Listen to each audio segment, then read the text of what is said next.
Friends, welcome back to the Ransomed Heart podcast. John Eldredge this week with Alan, Arnold, and John Dale in the conversation.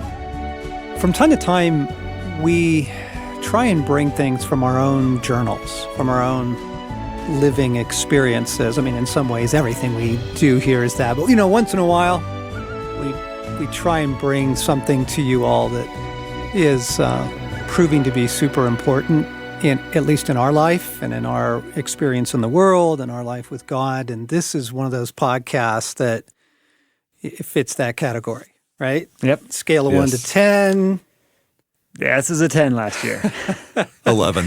Yeah, we do think the significance of this is great. And so it's in love and some humility that we want to bring something we've been experiencing and then how we've been responding to it.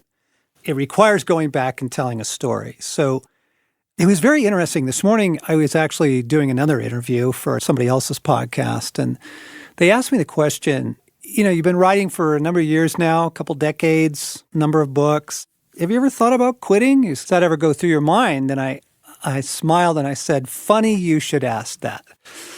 Because it was about a year ago that both Stacy and I found ourselves having conversations, in the kitchen, sort of casual conversations that would go like this.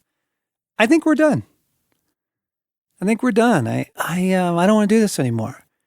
And I had at the beginning of last year, I had a devotional coming out that was actually a very beautiful little book, and it's well constructed. Stacy Burton on our team helped to design it and help bring it all together. It's beautiful.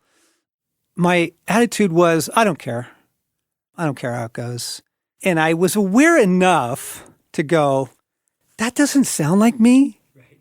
Right? Like that's, I don't know. There's something suspicious about that. So that was the first symptom. And then the second one was a little more startling. So a year ago, literally this month, my Stacy went in for hip surgery, hip replacement. Mm-hmm. She's inherited terrible genes from her mother, and among them arthritis and osteoarthritis. And so she needed a second hip replacement. And, it's a significant deal. It's actually kind of a gruesome surgery, the way they do it. They go in and lop off with a hacksaw the top of your femur and pound into your, bone is, fake one, right? A stainless steel ball. But it's not like a big deal surgery. It's not brain surgery. It's not open heart surgery. It's not, removing brain tumors or something that could be seriously touch and go.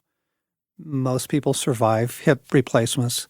Some people do have complications, though. And I remember going into the surgery feeling like, I didn't say this to anyone, but I'm feeling like Stacy's going to die. Mm. Oh. Isn't that weird? Yeah. Stacy's going to die. Now, here's what gets really weird. So, day of the surgery, I'm walking around outside the hospital praying. Blaine, my son, shows up to pray with me, and we're going along. And I share this concern with him so we could pray about it. And he said, that is so weird that you said that, because I felt the same thing. Mm. I'm like, whoa, that's... And then, to top matters off, and I'm building a narrative here. You can feel the story arc on this. Stacy's fine. Surgery goes great. It's actually really great. Like, it's super healing and helpful. But she admits to me afterwards, she says, when I woke up in the recovery room, I was surprised because I kind of thought that I was going to pass on into heaven because of this surgery. Wow.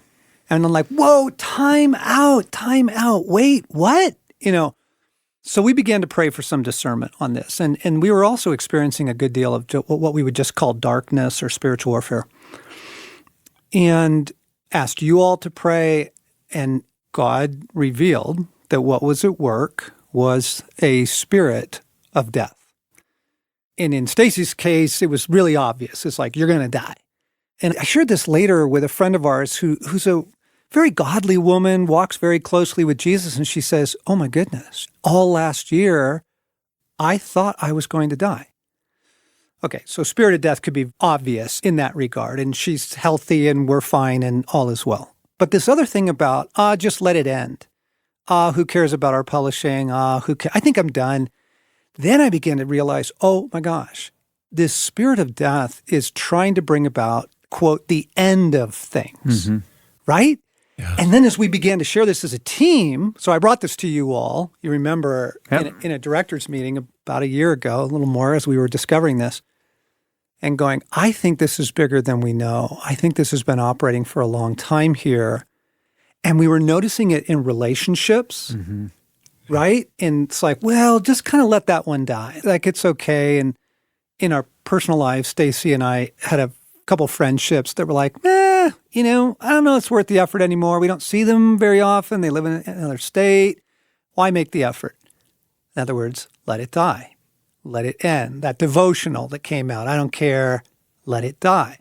And so we begin to see the flashing red lights. Something very diabolical is at work here, and we named it as a spirit of death. Jesus named it as a spirit of death and said, hey, it's not just you guys. It's not just ransomed heart. This thing is rampant on the earth right now. And heads up to it, it is trying to get agreements with death, but it's also just trying to bring about, quote, the end of something, ends things, a mission, a vision, a friendship, a joy, right? Right. Yep. So brought that to the team. I'm bringing our listeners up to speed here in the story. So far, this is a monologue, not a podcast. And we began to ask Jesus how to pray. And he said, because we have a life prayer. There's a life prayer on our app, if you have ever gone to the prayers section or on our website. And that prayer has been very helpful to us over the years. But Jesus very specifically this time said, bring the river of life against this. Pray the river of life. So you Bible readers will recall that in Revelation, when John sees the New Jerusalem, he sees the river of the life of God flowing from the throne of God.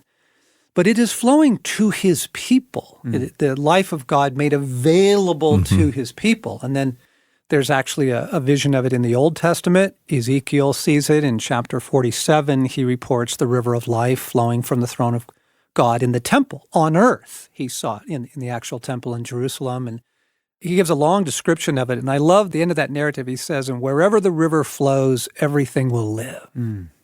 I love that. Okay, so this is the life of God being made available to his people, And then Jesus in John 7, whoever believes in me, rivers of living water will actually flow from your inmost being. So there's a biblical context for Christ telling us to pray that. And so, and the thing is, we had a sense that this spirit of death is very big, high-ranking, ancient, not the kind of thing you just run at and try and take down, but something rather more that you simply shield yourselves or your household or your kingdom or, a friendship, a vacation, a project, a ministry, a church from. And the shield is the river of life. So we began to grow in this. We began to dialogue about this and invoking the river of life as a shield around us has proven to be so vital, so helpful, so critical over the last year.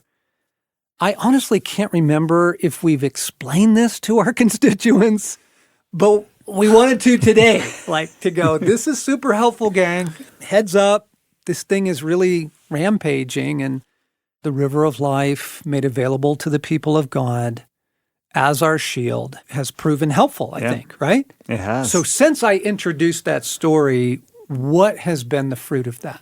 Yeah, so that was back in April of last year is when I journaled for the first time about it. And you talked about this alliance between hatred and death. Yes. And that the way we were supposed to respond was with the love of God Yes. and the river of life. Yes. And if I'm completely honest, my internal reaction to that at first was like, really? I mean, we were at the end of our event season, about to head into summer, and John Eldredge is just throwing this new category of super high-level spiritual warfare at us. And it was really interesting how the enemy tried to get me to just blow it off as a, Yes. But it was remarkable. A little bit later in the year, I had been very specifically praying and asking God, Father, I need you to show me what is going on, this new level of warfare, because you stayed on it. Like you kept bringing this back up. Father, what's going on with this? And I journaled about that. And over the next 2 weeks, a couple of remarkable things happened. I went out for a mountain bike ride with my son, which we do all the time, just down the street from our house. Your son is Our 17? son's about to turn 17. So In a kind of a world-class he's a mountain biker. phenomenal mountain biker. When I say I go mountain biking with him, I try to keep up with him climbing, and then I just say goodbye to him on a downhill. I mean, he's very, very good. He's very, very good. And on our way down, I just had this like feeling of dread. And I remember asking God, like, what is this about? And not really feeling like I got anything in response. And literally a minute or two after that, I went over to handlebars on my bike. I was kind of shaken up. I got back on my bike. My son came back out to find me, and he's like, oh man, Dad, I'm glad you're okay. You know, I was kind of thinking through my head what would happen if my dad got hurt because I didn't have my phone on me and all this stuff. And I'm like, yeah, I'm okay. He's like, well, I'm going to go ahead again. And so he went ahead, and about 3 minutes later, I come around a corner through a section where my son probably goes 25, 30 miles an hour on this single track downhill. And I see my son's bike laying in the middle of the trail. And he is stumbling around in the middle of the trail 15, 20 feet past the bike. To make a long story short, because the point of the story is not the details of his bike accident, search and rescue had to come in, like take him out on a stretcher, and we spent the evening at the emergency room. He was okay, but as I was journaling the next morning and asking God for interpretation of what had happened, God said, this spirit of death thing is real. And the spirit of death was going after you and going after your son. And it's been really interesting because that was a very sobering experience. And I'm very grateful for God's protection for myself and for Eli in that. But it's serious. This is a real thing. And we have found it is remarkably effective. And it's part of my daily prayer now is to pray the life of God against the spirit of death. The river of life coming from the throne of God has just become a part of my daily prayer over myself, over my family, over all of my domain. And gang, let me just jump in real quick and say, this is a very hopeful podcast. We really are not intending to alarm. It's taken a long time to even bring it up, but it's become so helpful to us to invoke the river of life as a shield in this hour that we just really kind of wanted to share it with you. So even now, I just want to pray, Jesus, as we discuss these things, as our listeners think about it, feel it, unpack it in their life, talk about it, only the presence of Jesus, only the Spirit of truth, Holy Spirit, you govern this. Govern thoughts, govern feelings, govern emotions around this. Only the life of God in the conversation and in its fruits. Only the life of God here. So, Alan, what about you? We've traveled on this literally about a year now. Right. For me, the categories are super helpful because I used to not have them. And a lot like John Dell was saying, when you first brought it up, John, I thought, well, that sounds huge. The spirit of death, the spirit of hatred, I don't see them knocking at my door.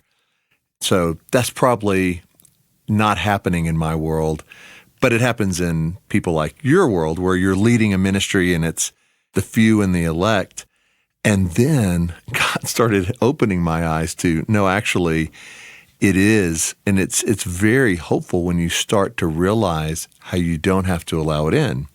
And so for me, the example at hand, right when you were introducing this to us, it was about the time my oldest son was graduating from high school and moving across the country. And so we celebrated that with him. We were for it. We have a close relationship. And then when he moved, he was so excited to be on his own, understandably, like any 18, 19-year-old. I didn't hear much from him for the first couple of weeks, and I would reach out and text or call and, hey, Dad, I got to run. And so I found, for me, it entered in through a death of hope, I guess, that, gosh, if this is where a relationship goes that's really close, once a child moves on, I think I'm going to pull back a little bit. Right. And I have 2 younger children, both in high school, and I found my heart just this death of hope in the sense of I invest so much, and if they just leave and they're gone, I think I'm going to pull back as a dad. I'm going to be present. I'm going to love them, but I'm going to dial it back. And as I processed that with the lens of what you were saying, I realized it's not the physical death of somebody. It's the death, though, if I let this continue, of a relationship at the very time, in a lot of ways, he needs me more than ever, just in a different way. And the 2 at home, my 2 children at home, need me big time. And if I start pulling back, boy, the enemy has gained huge traction in parts of my life that I care most about. Well, then it would play itself out, wouldn't it? Absolutely. Right. Right. I mean, you pull away, so relationship does get strained. So then there is, quote, death in the relationship and death in the hope of the future. And it seems more true. And then it confirms itself. And right. Yeah. And it goes on like that. But he, because of what you said and because of praying the river of life into that, what's been astounding now, he's been going about 7-8 months. And we just had a conversation yesterday, and he was, hungry, and he has been for the last month or so, asking me about life, about how to process things, job opportunities. And so rivers of life have come into an area that the enemy was trying to cause me to believe we're dead or dying. And it's easy to lose hope when those things happen. So for me, the big thing is just a sense of usually the spirit of death come in through an entry point of losing hope. Like that's my radar. That's a big one. That's good. Yeah. So death in a relationship, Stace and I had certainly seen that. Death in a project, death in a vision, death in a dream, just allowing the end of things. Right. How else? So, John, another example for me, this is my journal back in September of last year. And I'll just read out of here. It says, I've been wrestling with thoughts like, and just talking about Ransomed Heart, is this where I'm supposed to be? What else might I do? And there was this season that I went through where I just had all these questions coming up internally of, should I be at Ransomed Heart? Is it time for me to move on? It's been almost a decade. It's been a good season, but maybe I should go back to the business world. And as I prayed about it, and I actually came and sort of talked to you a bit about it as well, God made it really clear that the enemy was just trying to get me to agree with the end of something. Yes. And this had to do with how the enemy feels about my calling and where I'm supposed to be right now. And he was just in there subtly trying to get me to agree with that. And you actually sent me, I don't know if you sent me an email or called me or sent me a text, but there's something that I now have printed out as part of my front matter that I keep in my journal. And so this is my 2020 journal that I now have in my hands. And it says right here. What do you mean by front matter? Because this is very helpful for people to practice. Sure. So every time I start a new journal, there are certain things that I keep in the front of my journal. There are some specific scriptures. There's sort of my theme passage for the year. I have some goals for the year, my themes for the year, like the words God's given me. And some of that stuff stays consistent from year to year. So I literally have like a Google Doc and I just reprint it out and just glue stick it in the front of my journal so that I have it there. Got it. And so one of the things that's now like a permanent fixture in the front of my journal is this little statement here, and I read it every morning before I journal. It says, I am called as an influencer. I am called to Ransomed Heart. I forbid doubt to get in. And that's just been really helpful because God gave me that as the antidote to the lies of the enemy. Yes. And I now remind myself of that every single day. Yes. Yeah, that's so good. And to show the fruitfulness of this, for example, next month, I'm releasing a new book. So I didn't quit writing and I didn't quit Ransomed Heart, and I'm not done, and I have joy in it, and God's in it, but I was entertaining those things.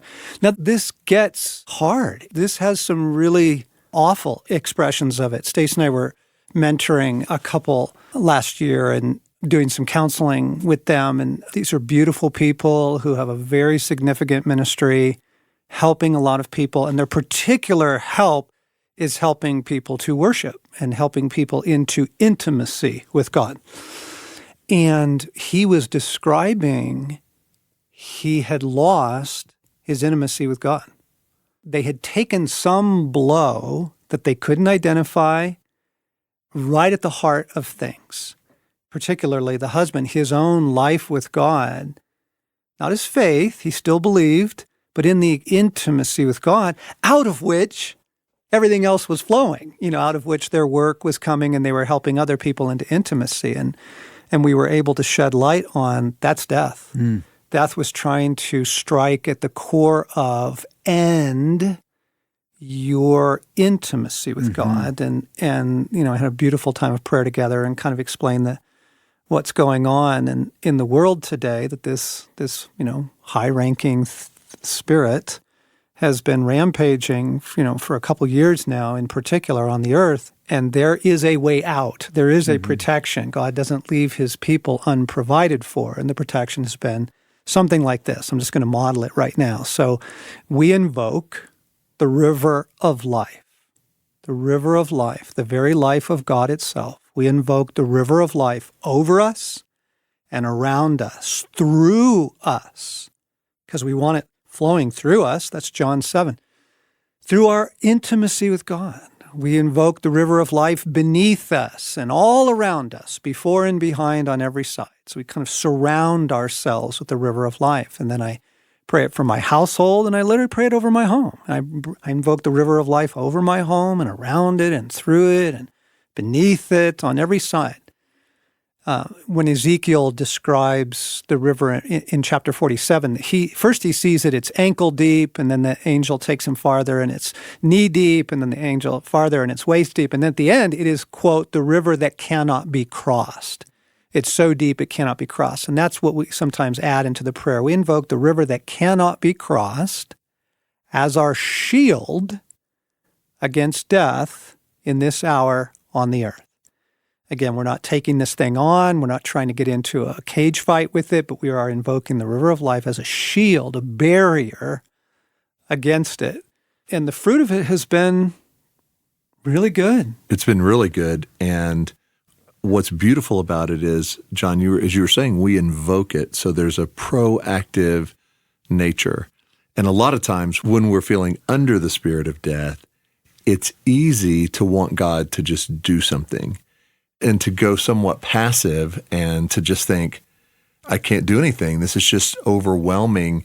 And I think when we go to that place, we start looking for relief. But instead, to invoke the river of life, we have a role to play in this. It's there, and we need to invoke it. We just don't automatically find ourselves knee-deep, ankle-deep in this river of life. No, it's available to the people of God, but needs to be seized. Right. It's such a rescue. I think, friends, one of the things that you will find remarkable as you begin to practice this is the number of areas in your life that you begin to realize death has been trying to operate. Yeah. These things where you think it's you. You think you're the one that has the issue, the problem, the wrong way of thinking about it. And as you begin to invoke life, and that spirit of death backs off, it's remarkable. It's refreshing. It's like you've been carrying this heavy backpack around, and all of a sudden you get to toss it to the side of the road. That's good. Now, I can feel something trying to plague some of our listeners. We are not suggesting that the end of things is always the result of the spirit of death.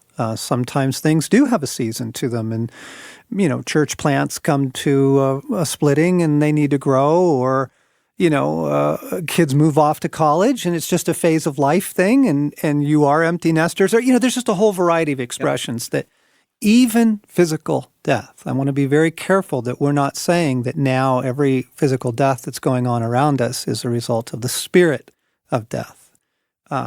But it would be a good idea to invoke the river of life on a regular basis as your shield in this hour, knowing that this is operating.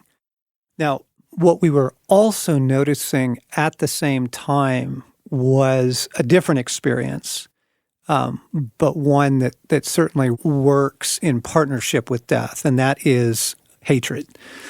And obviously, hatred is rampaging on the earth. The Time magazine cover story a couple years ago is how do we lose the internet to the culture of hate? Trolling and all that kind of thing that, people say and do awful things now with a kind of anonymity that's allowed this culture of hate to kind of seize social media and that sort of thing. But my goodness, you take terrorism, you take, the refugee crises, racial tension still in all parts of the world.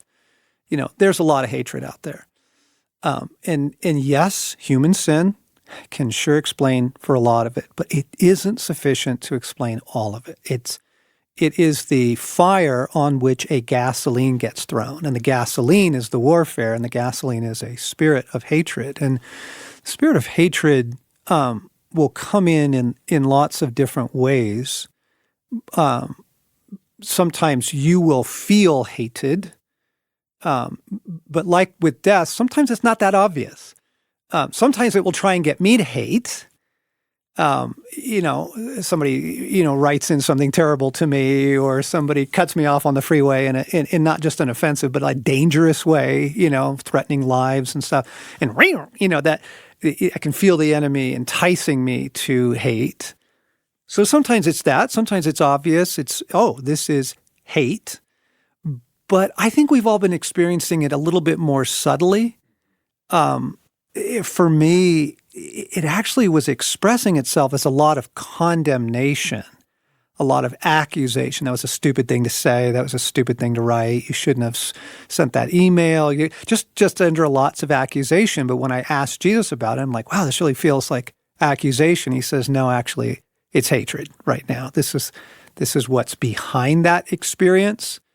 And Alan, you were describing hatred in the loss of joy, or how is that? Yeah, hatred in the loss of joy that started for me in a subtle way, which was a different form of self-hatred, I think, which was your presence doesn't matter, you're not really needed. And so it would play out in family settings where I would go upstairs and go to bed early because I didn't really feel like anybody cared. And that couldn't be further from the truth. But I felt that way, or I'd be at a gathering and want to kind of slip out early because nobody cares if you're here or not. You don't really have anything to add and won't be missed. And so for me, that self-hatred came in through the enemy, through the spirit of hatred. And the result was a loss of joy, a loss of presence, a loss of strength in who I was. Because, if the enemy can take you out in that way, you're not even present to do all that God has for you to do. And that was playing out in work relationships and family, all kind of ways. What about you, John? How has hatred come against you guys? Yeah, so I think the way that we've experienced or that has been exposed is how the enemy's hatred of who we are and of our calling he'll latch onto other things. So there might be people who say accusatory things, and it's real easy to get really upset with that person. And there've been a couple of cases in the last year where as we've prayed into it, it's been really clear, actually, there's a spirit of hatred that is motivating that person. Yes. And what we need to do is pray the love of God against the hatred rather than trying to fix a relationship that actually isn't the issue. Yes. It's the thing behind the thing is the issue. It is so often the issue. Hatred. Yeah, that's what we're trying to expose. The thing behind the thing. And sometimes the experience is you just feel like crap. And you can't name why, but you just feel awful. Right. And then to ask Christ to shed light on it. And, about 8 times out of 10, what we're hearing is hatred. And so that's why we're profiling these two things right now. And then, as you both have mentioned, they seem to be working in tandem. Right. Hatred in a relationship, trying to bring about the end of it, and therefore in cahoots with death, or, death coming against us, using hatred against projects or dreams or callings, that kind of thing. And again, the antidote is what we want to talk about. The thing we want to give you today, River of Life and the love of God, actually praying and enforcing the love of God. Now, I know that I did write about this in the newsletter, maybe even more than once in the last couple years. So, and we've got actually some questions about, really, you actually kind of enforce the love of God? I thought, that seems weird. I thought the love of God was just the love of God. It just comes to us, But we are active partners with God in this world. And as with so many other things, like the gospel, the gospel is a dramatic example. God could simply seize all communication channels in the world. He could do that. He could seize all radio stations, television stations, the internet, Right. And simply broadcast the gospel so that the whole world hears. But he chose not to do that. For 2,000 years, he's chosen not to do that. And instead, he entrusts the proclamation of something as absolutely critical as the gospel. He entrusts it to us. We are his partners. Paul says, how will they hear unless we speak? Unless we're sent, in Romans. And so you can see there the partnership in something very sober and very important. Well, it's like that here too. The love of God is available to us all the time. Most people don't experience it for a variety of reasons. But in this case, what we are talking about is commanding it, praying it, invoking it. I bring the love of God as a shield against hatred in this hour on the earth. I invoke the love of God over my life. I invoke the love of God over my family. I invoke the love of God in my kingdom. And I find myself needing to really enforce that, because this isn't a quick little 3-second thing. It's like, no, I really do command that only love gets to reign in my household. I really do command this. Only love in this relationship, or only love in this project, or I am insisting on it. There's a right. Yeah. I mean, John, in one of your emails last year to us as a team, you quoted Chesterton talking about furious opposites, and that's what we're talking about here. It's the hatred of the enemy. The furious opposite is the love of God. Yes. And so that daily invocation of the love of God and the river of life is the antidote. Yes. Yeah. And what's wonderful about these two things, gang, it is going to take a little resilience. It is going to take some resolve, but that's good for you. Like exercise is good for you, okay? Like being forgiving is good for you. Turning the other cheek is good for you, right? This will be good for you.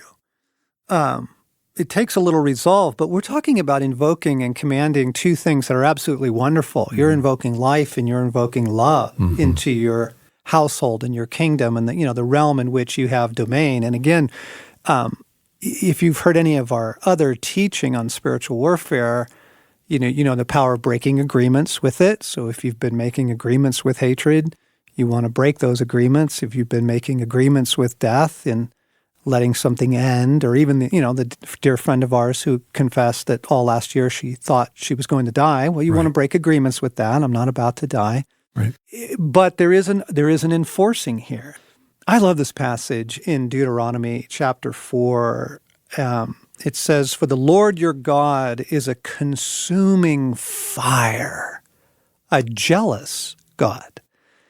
And the love of God is the fire of God. And there's lots of visions of this, that fire will go before you and consume your enemies. And there's a vision in Daniel of fire flowing out from the throne of God. So not just only the river, but fire. But it is his love. It is his love. And the only thing that it consumes is what's bad. It doesn't harm what's good. And it doesn't harm human beings. But it is a wonderful shield. So we actually invoke the fire love of God. I invoke the fire love of God as a shield for me and for my household right now. And then if something particular is going on in this relationship, in this project, and I invoke the fire love of God against hatred as our shield right now, against hatred in this hour on the earth. And then that's it. I don't get into a dogfight with this thing. I don't get baited by it. And if I need to enforce that again in 30 minutes, I do. The enemy will often test your resolve to see, really? You're really going to create a shield here, or I still get to beat you up? No, I mean this, and so kind of an insistence on it. And nowadays, how often are you practicing this? I practice it daily. And in the evening, I'll pray the love of God, the river of life within our home, and before I go to bed, and the fiery love of God around our home. Yes. For protection as a barrier, as a shield. And it's been so helpful. And the fruit of it for me has been what we see is less fear, less rage, less offense, less anger, a lessening of hopelessness. Like all of those things lessen. And the fruit of it is life and love, as you said. Like test it and see what happens. But for us and my family, it's been huge. Yeah, John, it's provided relief. There have been issues that have plagued us over an extended period of time that we would find momentary relief from with certain approaches and strategies. And then when you shared this with us and we started, bringing love and life, we actually, the issues aren't gone, but there's a shield between us and them. Right. It's just remarkable. Yeah, it's so good. It's so helpful. And it's in the spirit of helpfulness that we wanted to bring this to you all. We live in one of the last moments on the earth, and to show you how real that is, Paul thought he did. So if Peter writes about it as well, these, dear children, these are the last hours. Well, if they were in the last hours, then we are in the last seconds. Because we believe Scripture and we believe the Holy Spirit was not deceiving his people. So, if they thought it was near the end, can you imagine how much, those were hours, these are seconds. Minutes and seconds. So that's a gnarly time. The Scripture has all kinds of things to say about that it's a hard time to be a human being. It's a gnarly time. It's a difficult time to thrive in love. It's a difficult time to thrive in hope and in life. And therefore, these two tools, fire love of God against hatred in this hour on the earth, and I'll often add, and all of its servants and all their devices, and the river of life as our shield right now against death on the earth, and all of its servants and their devices. In the name of Jesus, simply invoking it as a shield, not getting into a knockdown drag out with these guys. Just nope, not here, not in my realm, not in my kingdom, will prove extraordinarily helpful to you all. And so we do it even now as we close. We invoke the fire love of God. God is love, John says, and he who lives in love lives in God, and God in him or her. We live in God, and so we invoke the fire love of God over us, around us, beneath us, as our shield. The fire love of God for our households. The fire love of God is our shield against hatred in this hour on the earth, and all its servants and all their devices. And we invoke the river of life now that flows from the throne of God, the river that cannot be crossed. We want this one flowing through us, the river over us and around us and through us and beneath us, before, behind, on every side, the river that can't be crossed, the river of life as our shield now against death in this hour on the earth and all of its servants and all of their devices. In the name of our Lord Jesus. And we thank you, God. Thank you for these resources. Thank you that you make provision for your people, even in an hour like ours. Sure hope this was helpful, friends. Love you all, and bless you here in late January.